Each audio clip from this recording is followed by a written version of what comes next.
Buenas noches, Carmen, ¿cómo estás? Buenas noches, ¿cómo estás, Jorge? Yo muy bien, gracias. Vamos a hablar un poco del próximo taller que estás por empezar en esta misma semana y para que el público conozca más a fondo sobre este tema de prenatal y nacimiento. ¿Nos puedes hacer una introducción del mismo para empezar? El curso de prenatal y nacimiento vamos a reprogramar lo que fue el nacimiento de la persona. Sobre todo vamos a hacer mucho énfasis en buscar qué creencias se formaron mientras la persona estaba en el vientre de la mamá y cuando estaba naciendo. Por ejemplo, hay personas que bajo hipnosis han recordado que cuando la mamá se enteró, se sorprendió y tenía miedo, o que la mamá estaba muy contenta cuando se enteró que estaba embarazada, pero tenía miedo de decírselo al papá, o que cuando el papá se enteró no le gustó la noticia. Entonces el feto siente, recuerda después la persona más tarde cómo fue ese momento. Y muchas veces hay niños que han interpretado que no son aceptados, que no son queridos y que no vale la pena que los quieran, que no tienen ningún valor. Y muchas veces más tarde esa persona no sabe por qué, siempre se siente que no importa lo que el otro haga, no lo quieren. Y siempre cuando la persona dice yo te quiero, dice no, realmente tú no me quieres, eso es lo que piensan. Y no sabe de dónde viene. Y muchas veces eso viene de cuando el papá o la mamá se enteraron que estaba embarazado, que venía, no querían el bebé o no era el momento oportuno. Aunque después quisieran el bebé más tarde. Pero el bebé sigue recordando esa información, el feto sigue recordando esa información. O sea, estamos hablando de que las memorias, aun cuando recién ha sido concebido un bebé, un feto, ya se están formando memorias, ya se están formando creencias. Afortunadamente ya eso no se discute, se han hecho muchísimos estudios por muchísimos años, más de 30 años, más de 40 años están haciendo los estudios prenatales aquí en los Estados Unidos y también se han hecho en Europa. Aquí está la Asociación de Psicología Prenatal, que fue cofundador el doctor David Chamberlain y escribió un libro que se llama Los niños recuerdan su nacimiento. Y fue un análisis de muchísimos clientes que decían que recordaban su nacimiento, cómo había sido su nacimiento, y en el momento lo hacían bajo hipnosis, y en el momento que iban a los récords de los hospitales se encontraban que sí, que era así como lo habían descrito. Por ejemplo, un niño, una persona adulta ya, cuando estaba recordando su nacimiento bajo hipnosis, dice, es un ambiente sumamente frío, nadie se alegra de que yo nací, parece un ambiente de negocios. Cuando van al hospital encuentran que el niño fue dado en adopción y que se firmaron los papeles en el mismo hospital, inmediatamente él nació. Wow. O sea, la memoria estaba ahí. Por ejemplo, hay otro caso que es muy famoso de una señorita que estaba estudiando para ser enfermera de cirugía y años después escribe una carta al hermano y dice, ahora yo entiendo por qué mi hermana fue como fue. Ella dice que su hermana a partir de los 10 años comenzó a tener accidentes, lo que ella le llamaba accidentes, que no eran más que intentos de suicidios, 2 al año. Uno antes del 4 de julio y uno antes de su cumpleaños, que era en diciembre, Navidad. Cuando comienzan a buscar, la mamá, cuando estaba embarazada en el 1943, el 4 de julio de 1943, intentó practicarse un aborto.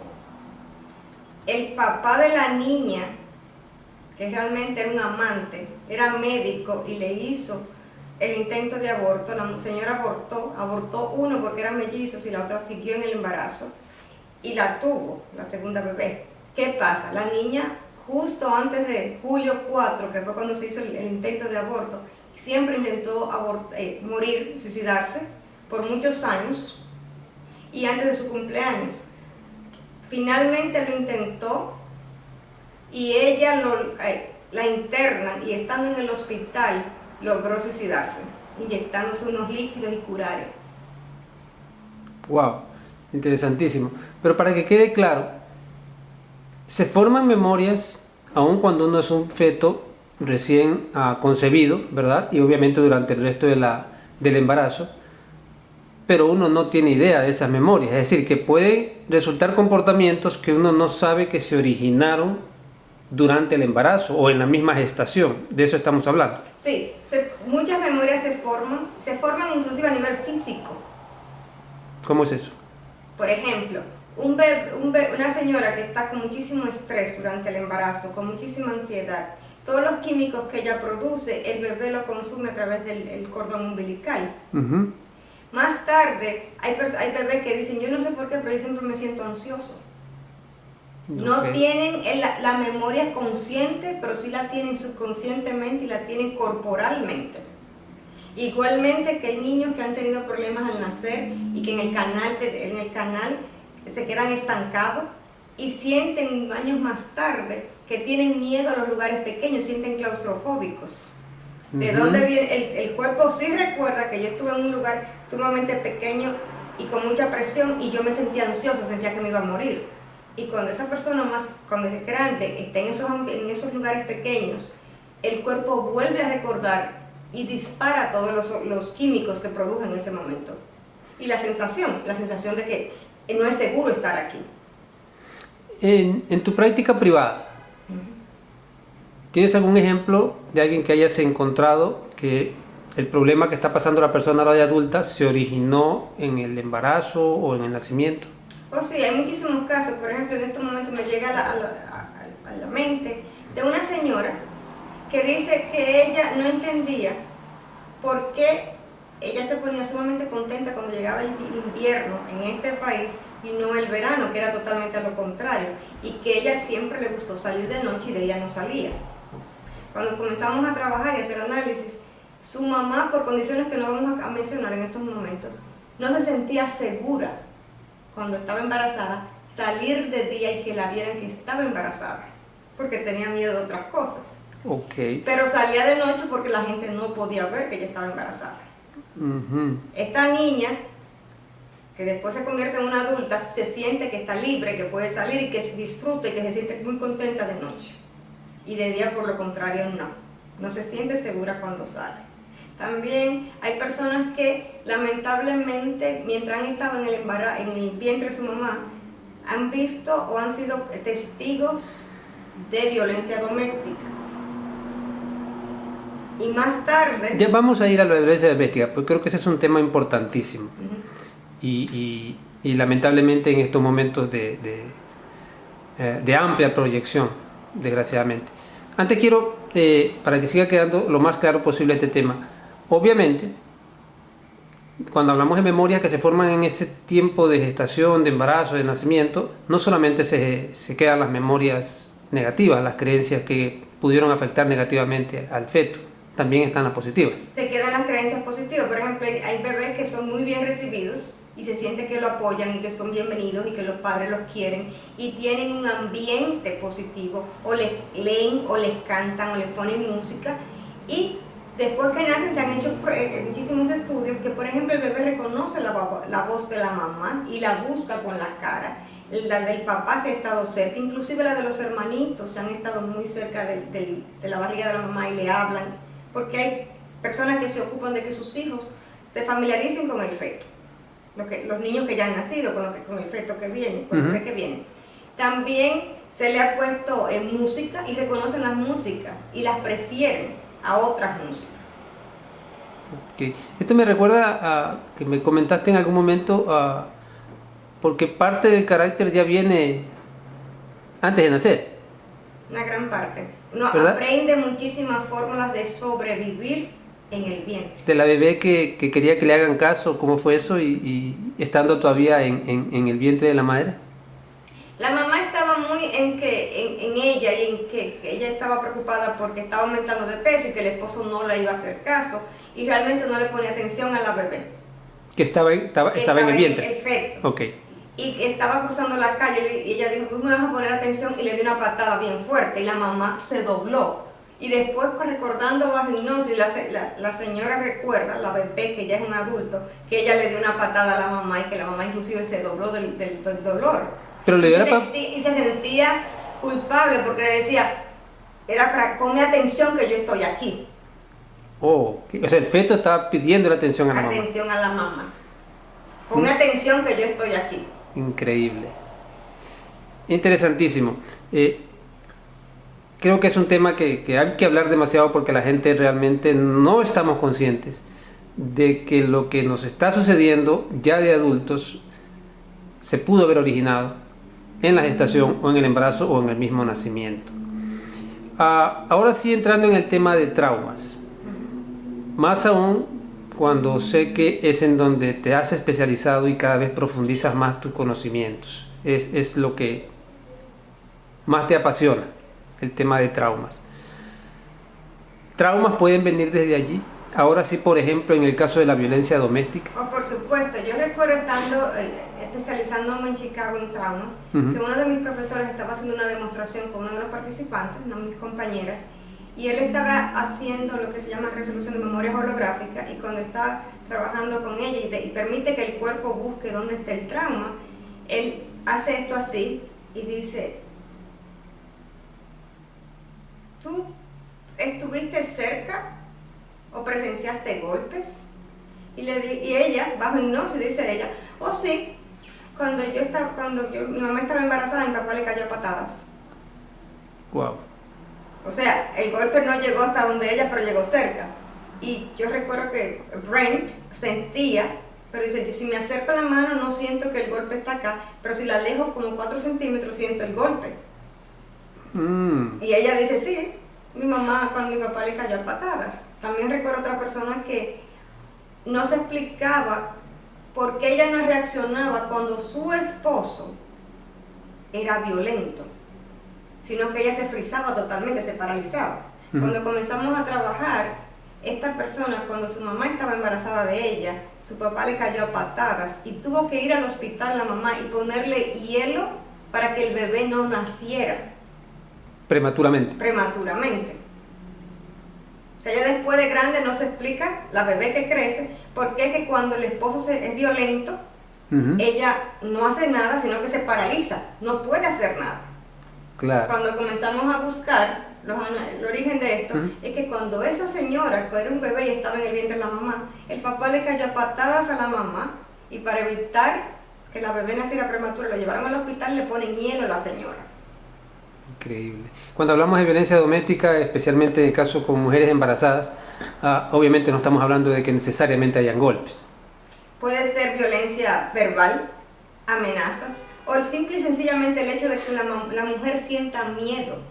Al la mujer sentir miedo, va a producir unos químicos en su organismo, y por consiguiente el bebé va a consumir a través del cordón umbilical todo ese miedo, todos esos químicos. Claro. Y se ha visto que el bebé no distingue cuáles son sus miedos y cuáles son los miedos de la mamá, sino que el bebé siente miedo y aprende a tenerle miedo al papá. Claro, impresionante. Y también se ha visto bajo hipnosis que hay bebés que han tomado la decisión de que yo voy a proteger a mi mamá. Y yo he tenido clientes que a mí me dicen: yo siempre he sentido como que yo tengo que proteger a mi mamá, como si ella fuera la bebé y yo el adulto. Producto de cosas que se sintieron mientras estaban en el vientre. Ha mencionado varias veces hipnosis. Entiendo que estás comentándonos los casos que has visto tanto en tu terapia personal como en tus entrenamientos. ¿Es necesaria la hipnosis para encontrar estas memorias y trabajar con esas memorias? Bueno, yo considero que con relación a la hipnosis hay muchas concepciones erróneas con hipnosis. Okay. Mucha gente cuando piensa en hipnosis piensa en aquel famoso reloj o el péndulo, y que la gente perdía todo el conocimiento o todo el control de sí mismo. Eso es una forma de hacer hipnosis. Okay. Sin embargo, en el momento que tú estás fuera de lo que tú estás en este momento, en la realidad del presente, y estás tan metido en lo que te están diciendo, tú estás en un estado hipnótico, en un trance. En el momento que tú tienes sexo y estás llegando al clímax, a un orgasmo, tú tienes que estar en un estado hipnótico, si no llegas. Si no pierdes todo, si pierdes la concentración, pierdes la erección y todo lo demás. Y ahí se pierde. O sea, Yo recuerdo que Richard Bandler decía que una vez que estaban diciendo que iban a regular hipnosis y que iban a ponerlo de determinada forma que fuera legal y todo lo demás, con muchísimas prohibiciones, él dijo, bueno, entonces van a tener que prohibir que hagan el sexo, porque no hay forma de llegar a un orgasmo si tú no estás en un trance hipnótico. Cuando tú estás en una novela, viendo la televisión, y no oyes que los niños están haciendo cosas, ni que te están llamando por teléfono, ni están llamando por la puerta, el timbre, tú estás en un estado hipnótico.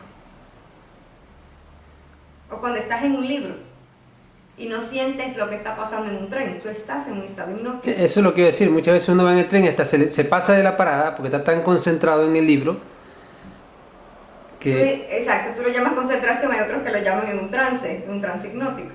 Realmente es un trance hipnótico. Es un trance hipnótico. Okay. Es decir, que realmente cuando mencionas hipnosis no estás hablando de la hipnosis tradicional de contar del 10 al 1, ese tipo de cosas. Es simplemente llevar a la persona a que esté totalmente metida en las memorias que están afectando su vida. Tan pronto tú saliste del presente y te entras en una etapa que regresas, por ejemplo, si tú estás recordando cuando tú eras pequeño, dónde tú vivías, con quién tú vivías, con quién jugabas, cómo era la ropa, cómo eran tus juegos, tú estás en un estado hipnótico, porque eso no está pasando ahora.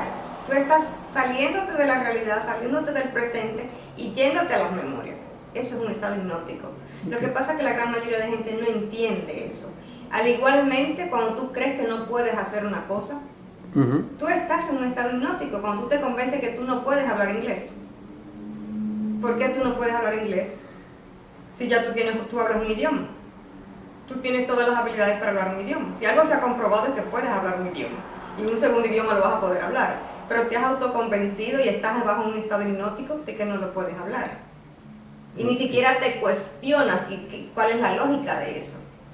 Perfecto, muy buena la aclaración, porque es verdad, la gente todavía cree que la hipnosis es el péndulo y el reloj y que te hagan dar vueltas a los ojos y todo ese tipo de cosas. No. Fantástico. Volvamos entonces al tema de prenatal, nacimiento y el tema de traumas, porque de adultos obviamente no tenemos la más remota idea de qué pasó. No, conscientemente no la tenemos, pero el cuerpo sí lo tiene. Y de ahí los comportamientos dañinos inclusive, como por ejemplo se puede dar el caso de que personas que tienen problemas de desórdenes alimenticios pueda ser producto de su etapa de embarazo. Oh, por supuesto.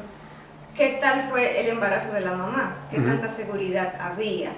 ¿Cómo la mamá pasaba hambre, no pasaba hambre? ¿Cuál era el nivel de estrés? ¿Cuáles eran los químicos que se estaban produciendo en el vientre de la mamá? ¿Cómo se estaba alimentando el bebé? ¿Qué conclusiones llegó el bebé? Por ejemplo, en el caso de esta señora que le caen a patadas, es probable que esa señora se frise automáticamente, se paralice. Y se paralice y no sienta su cuerpo. Así mismo no siente cuando está comiendo y está llena, porque se desconecta de su cuerpo. Pero también se dan los casos, y se está estudiando mucho más a profundidad, y se está buscando cuáles son los cambios que se hacen en el cerebro en el momento que la persona experimenta traumas a temprana edad. Y podría ser ya en el vientre de la mamá, en el nacimiento, más tarde. Hay 4 áreas que son muy importantes que se ha visto. Una de ellas es que la persona no reconoce sus emociones. Tiene la sensación en el cuerpo, pero no tiene el vocabulario para saber qué es lo que está sintiendo. O no está asociado con lo que está sintiendo. Lo otro es que no tiene regulación o autorregulación de las emociones. Por ejemplo, una persona sana, y entre comillas sana emocionalmente, se puede asustar pero vuelve a la normalidad, o puede haber un estado estresante y vuelve a la normalidad. Pero cuando la persona pasa por muchos traumas a temprana edad, esa persona pasa de un extremo al otro con las emociones. O puede ser que tenga una rabia infinita y no sabe cómo controlarse, o una depresión infinita, o ansiedad. O sea, pasa de un extremo a otro. ¿Qué pasa con eso? Muchas de esas personas se automedican con sustancias, ya sea alcohol, drogas, comida también, porque muchas veces se encuentra que mientras están dejando de comer, no sienten tanto las emociones. O si comen y vomitan, tampoco sienten las emociones. Y están ocupados, y en vez de sentir las emociones de que no aguanto, que estoy abrumado, ansioso, come y se te quita. O sea, ¿qué tú te estás anestesiando con la comida? No se sabe a veces que se están anestesiando todas las sensaciones que se sintieron y todo el miedo y el terror y la ansiedad con el que ese bebé creció en el vientre de su mamá. Lo otro es que también muchas veces se cortan, se alan el pelo, se queman, porque pasan de tener muchísimas emociones a estar totalmente anestesiados. Entonces, para sentirse se cortan, se queman. Wow. La otra parte, si esa persona no tiene control de sus emociones, tampoco tiene el vocabulario para sus emociones, socialmente viene ya con dificultades, porque no puede relacionarse bien, no se sabe expresar, no sabe qué está sintiendo, o no sabe que hay cosas que le están molestando hasta que ya es demasiado y explota. Entonces ya hay problemas con socializando. Eso significa que también se podría afectar a personas que les cuesta tener relaciones sanas o mantener una buena relación de pareja. También puede ser producto de su gestación o su nacimiento. Por supuesto, si tú te sientes que no puedes confiar en nadie, de que tú no eres bienvenido, de que no te quieren tus padres, que debieron haberte querido y que debería ser un amor incondicional, ¿tú crees que vas a pensar que otra persona te va a querer? Claro que no. Que la otra persona te va a aceptar. La cuarta parte de las personas que tienen traumas a temprana edad es que no saben autovalorarse, no saben quién son, y muchas veces creen que son defectuosos, que es lo que se llama en inglés broken. Entonces, o sea, se echan la culpa. Se sienten avergonzados. Todo lo que pasa es mi culpa. Porque no han tenido relaciones buenas con el papá y la mamá, y no tienen el espejo de qué realmente es una relación armoniosa. Yo no nací para amar o para ser amado. Exacto. De ahí sale esa famosa Si mi papá frase. no me quiso, si mi mamá no me quiso, ¿cómo otra persona me va a querer? O también se ha visto de niños que han tomado la decisión de que yo tengo que protegerme porque yo no cuento con nadie. Claro. Y en casos, por ejemplo, que los padres están sumamente preocupados con todas sus preocupaciones, no tienen tiempo para el bebé y el bebé se siente solo, abandonado. Hay casos, y lo digo porque alguna vez lo vi en mi vida, que cuando la persona está embarazada también se hacen bromas de mal gusto, con respecto al embarazo, al niño, a la niña y qué sé yo. Me imagino que ese mensaje le llega al niño y no distingue qué es broma o qué es en serio. El subconsciente no distingue lo que es broma o no es broma, y los niveles que están el niño funcionando mentalmente no hay lógica, y se echan toda la culpa. Por ejemplo, si el papá y la mamá están discutiendo, es muy probable que el bebé, el feto, esté pensando en por mi culpa. Si yo no estuviera en el vientre de mi mamá, mi papá y mi mamá no estuvieran discutiendo. Claro. ¿Cuántos padres discuten porque la señora se dio embarazada, o porque no es el momento, o yo no quiero más niños, o lo que fuera? La otra parte es, yo no quisiera que esto se malinterpretara y que los padres pensaran que yo le hice mucho daño a mis hijos. Todos hemos hecho lo mejor que hemos podido. Y si todos pudiéramos volver hacia atrás, hiciéramos las cosas diferentes. Precisamente esta serie de talleres va a dar la oportunidad de hacer el renacimiento de la persona que participe, y el último día, porque son 3 días, vamos a hacer el renacimiento de un miembro de la familia. Okay. O sea, hago mi renacimiento durante el taller y luego puedo hacer el renacimiento de algún hijo mío. Sí. Fantástico. Para que se haga un embarazo ideal, saludable, con los mensajes que tienen que estar, que el bebé lleve los mensajes y las creencias que debe formar para que lo ayude a ser exitoso, saludable, y adaptarse a la sociedad. Okay. A eso iba, precisamente, ya explicamos, y lo has hecho de una manera fabulosa, de dónde nacen estos traumas, por qué suceden, lo real que es las memorias que se forman aún desde la gestación, ¿verdad? Y cuánto daño nos puede hacer en nuestra vida adulta. La pregunta es, ¿hay solución?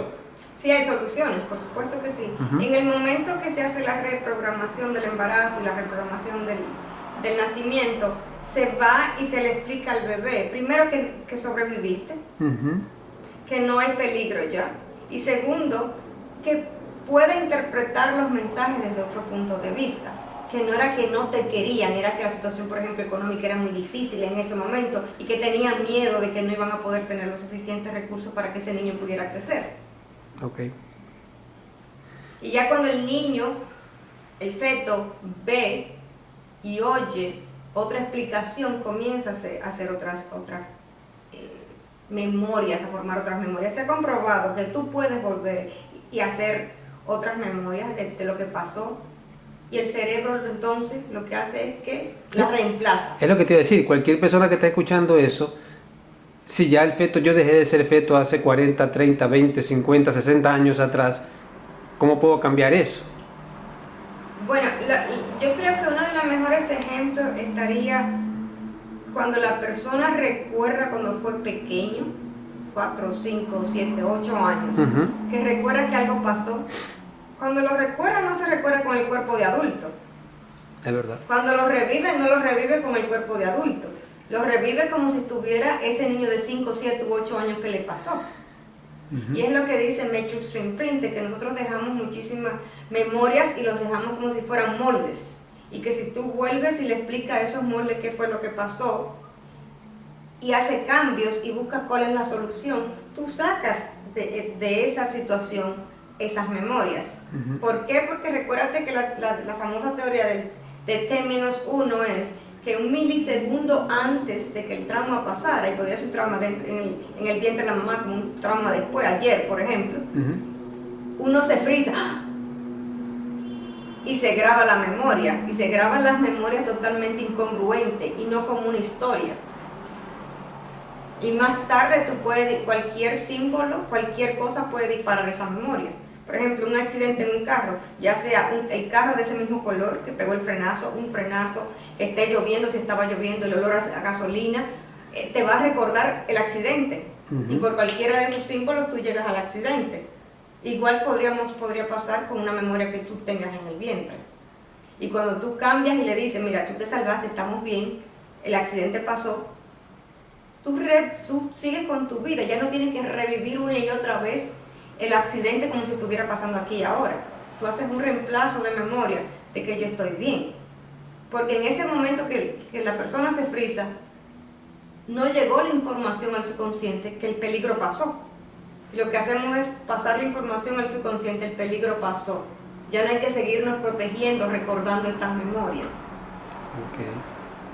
Porque el subconsciente te le está trayendo como una protección. Para que no te olvides y tenga más cuidado cuando estás manejando. Fantástico, es decir, guardamos las diferentes etapas de nuestras vidas, tanto buenas, obviamente, como mayor razón las malas, las negativas, como pedazos de memoria, como cápsulas de memoria, que puede ir a ellas y reprogramarlas. Sí. Eso hace que cambie el comportamiento que nos está molestando ahora. Por supuesto, ya mañana tú ves un carro rojo y no se altera el cuerpo completo y no comienza a producir todos los químicos que tú produciste de miedo y ansiedad y de que pensaste que te ibas a morir. Bueno, que tú hagas el comentario sobre memorias positivas y memorias no tan positivas. Se ha comprobado y se han hecho los estudios viendo el cerebro cómo reacciona con el CAS-CAN, con MRI, de que las memorias negativas son grabadas a un nivel mucho más profundo y más rápidamente que las memorias positivas. Las memorias positivas tú tienes que reforzarlas para que el cerebro las recuerde automáticamente, el subconsciente. Y por lo menos tienes que, cuando estás recreando esa memoria, durar más de 11 minutos sintiendo la sensación de que es positiva y todos los químicos. Porque si no, el cerebro pasa como si nada. En algún momento lo mencionábamos y una manera de comprobar eso en la vida normal, diaria, es que un chiste contado varias veces deja de hacer reír a la gente en algún momento, pero un recuerdo negativo nos hace llorar por años y años y años y seguimos llorando por ese recuerdo. ¿Verdad? Es interesante, el uno es positivo y deja de ser chistoso, el otro es negativo, pero sigue siendo doloroso, obviamente hasta que se lo sana. Sí. Interesante.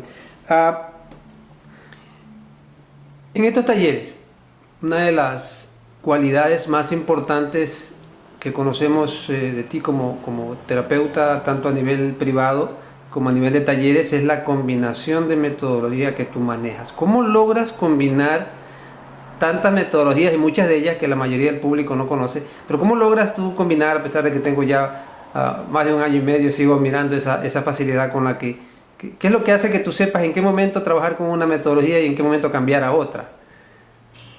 Hay gran parte... ¿Cuántas metodologías normalmente utilizas?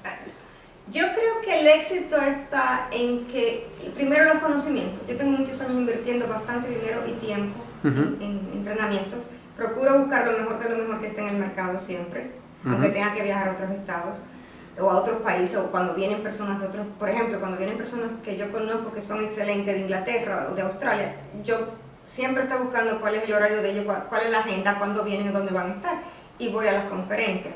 Lo otro es la práctica. Y también está mi experiencia de otras carreras que yo traigo. Por ejemplo, yo vengo de una familia que somos muchos abogados. Mi papá fue juez, mi hermana menor es juez. Somos muchos abogados en la familia. Tíos, todo lo demás, primos. ¿Qué pasa con la diferencia de carrera? La carrera del abogado es ¿qué fue lo que pasó? Cuéntame lo que pasó, o dame los detalles más importantes y cómo lo vamos a usar para ganar. O sea, yo automáticamente estoy buscando y te estoy oyendo, o sea, cuáles son los elementos clave de esto que yo puedo usar para que tú ganes, para que tú triunfes en la vida. ¿Cómo vamos a remarcar esa historia? ¿Cómo nos vamos a contar esa historia? ¿Desde qué ángulo la vamos a ver? ¿Desde qué punto la vamos a presentar para que tú ganes? Porque recuérdate que todos tenemos una mínima parte de lo que pasó. Claro. Entonces, si de esa mínima parte, ¿qué me falta a mí para que tú ganes? Y ganar como abogado podría ser que el cliente tenga menos días en la prisión, que no vaya a la prisión, que ni siquiera tenga que ir a corte.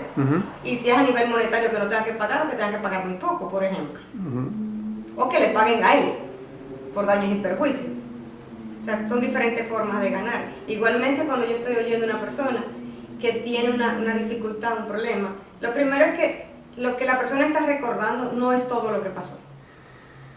Es como él se está contando el cuento, lo que pasó, lo que él recuerda. Entonces, ¿qué elemento está a esa persona que le falta? ¿Cómo podemos completarlo? Y cómo lo que pasó ayudó a esa persona a formar su carácter y les puede ayudar mucho más aún en la vida a seguir avanzando en la vida y a ganar. Para que por primera vez te ve en un video dando todas estas explicaciones, ¿cuántos años eres abogado? Te graduaste de abogado de la universidad en los años juveniles, por decirlo de alguna forma. ¿Cuántos años tienes en terapia? Solo en terapia. Yo tengo más de 20 años haciendo grupos y trabajando con diferentes metodologías. ¿Cuántas metodologías más o menos manejas? Yo comencé con el método Silva hace muchos años. Luego pasé con hipnosis, programación neurolingüística, EFT, la terapia de la liberación emocional. Luego Matrix Reimprinting, que lo vinieron a hacer a impartir de aquí, desde Inglaterra. Luego resolución de memorias holográficas, Psyche, que es una metodología para reprogramar el subconsciente y conseguir las cosas sin tener el conflicto reprogramando y buscar qué hay detrás que no te deja conseguir eso y buscar en qué momento tú puedes hacer los cambios fácilmente y aceptarlo. Está después pedir y recibir, resolución de memorias holográficas y Brain Gym, yoga de la risa, muchísimas otras más. Wow. Entonces, ¿cómo intercambiarla? Yo tengo facilidad de buscar qué fue lo que me funciona aquí, qué me funciona allá y cómo lo voy a usar para ganar. Porque ese es mi entrenamiento desde pequeña, porque crecí con gente que tenía esa metodología, tenía esa filosofía de vida. Entiendo. Y sí, te he visto en acción y definitivamente he visto casos que uno se queda con la boca abierta. Y es difícil luego explicárselo a la gente lo que se vio y cómo lograste sacar adelante a esa persona, ¿verdad? Y lo más importante es que son cambios permanentes. Son cambios permanentes. Lo otro es que muy importante es que las personas trabajan con la situación y no necesariamente tienen que decirme lo que es que están trabajando. A mí me interesa saber cómo están las personas representando lo que le produce dolor. Si son imágenes, si son sonidos, si son sentimientos, sensaciones, si es un diálogo interno, porque yo sé entonces cómo lo trabajo. Si son películas, si lo tienen a color, si no lo tienen a color, porque después entonces yo sé cómo lo está codificando y cómo lo recodifico para conseguir otro tipo de resultados. En otras palabras, la persona no tiene que revivir todo el trauma para que la puedas ayudar, como sucede con otras metodologías que también funcionan bajo otro esquema, pero que te obligan a que cada vez y cuando vuelvas a contar todo lo que te pasó y revivas el dolor, vuelvas a llorar y... En estos momentos, casi que te retraumatizas. Revivir de nuevo es retraumatizarte en muchísimas ocasiones. Lo primero. Lo segundo es que mientras la persona está comentando las cosas, está trabajando con el 5%, que es el consciente. Pero el trauma no está en el 5%. El trauma está en el 95%, en el subconsciente y en el cuerpo. Entonces, ¿qué estamos haciendo? Estamos yendo directamente al subconsciente y estamos yendo al cuerpo para que el cuerpo te diga dónde almacenó el trauma. Y permitir que sea el cuerpo el que hable e inmediatamente hacer los cambios que hay que hacer. Y volvemos a lo mismo, volvemos a la famosa teoría del trauma -1. ¿Cuándo fue el milisegundo antes de que ocurriera lo peor del trauma? Y vamos a hacer el cambio inmediatamente ahí, antes de pasar el trauma.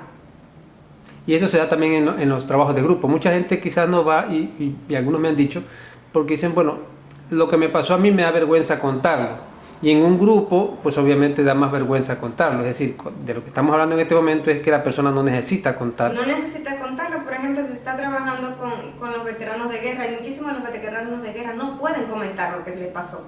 O no quieren, o hay otros que realmente no pueden. Exacto. Por cuestiones legales, por problemas, cuestiones de compromiso con el arma, o con la marina, o lo que sea, con las Fuerzas Armadas. Entonces se trabaja con ellos, ellos no tienen que decir lo que pasó. ¿Cómo mucha gente al escucharle se puede preguntar, pero cómo me va ella a sanar, cómo me va a ayudar sin yo decirle lo que me pasó, todo lo que me pasó? Porque cuando la persona está recordando un evento doloroso, lo está haciendo en determinadas modalidades, ya sea visual, ya sea auditiva o ya sea sintiéndolo. Y muchas veces nada más lo recuerda en una sola modalidad. Pero si yo le pongo al cerebro que pase por todas las modalidades, mañana cuando tú quieres recordar eso, tú no vuelves solamente a una sola modalidad.